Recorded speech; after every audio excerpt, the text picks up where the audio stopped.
सुपा एमआयडीसीच्या मुद्द्यावरून नगर दक्षिणेचे खासदार निलेश लंके आणि विखे पाटलांमध्ये आरोप प्रत्यारोपांच्या फेरी झडू लागल्यात। राधाकृष्ण विखे पाटील पालकमंत्री झाल्यापासून सुपा एमआयडीसीतील उद्योजकांना प्रशासनाला हाताशी धरून त्रास दिला जात असल्याचा आरोप खासदार निलेश लंकेंनी केला।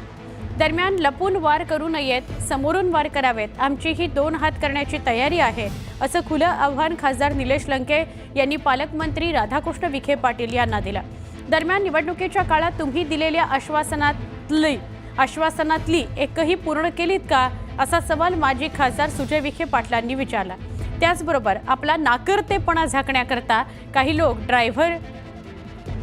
डायव्हर्जन पॉलिटिक्स करत आहेत असा टोला देखील सुजय विखेंनी लगावला।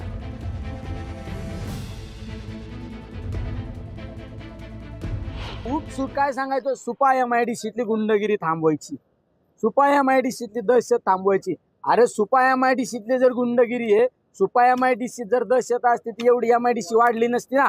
तुमच्या कालखंडामध्ये नगर एमआयडीसी जिल्ह्यात सगळ्यात मोठी एमआयडीसी काय झालं, त्या एमआयडीसीची परिस्थिती ही तक्रार कुणी करायला पाहिजे?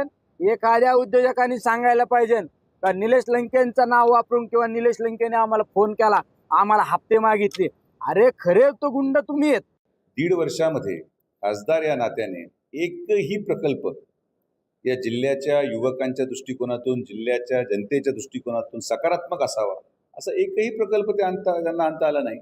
मला असं वाटतं की आपला नाकारतेपणा झाकण्यासाठी अशा प्रकारे डायव्हर्जन पॉलिटिक्स काही लोक करतात, पण जनता आता ओळखून आहे।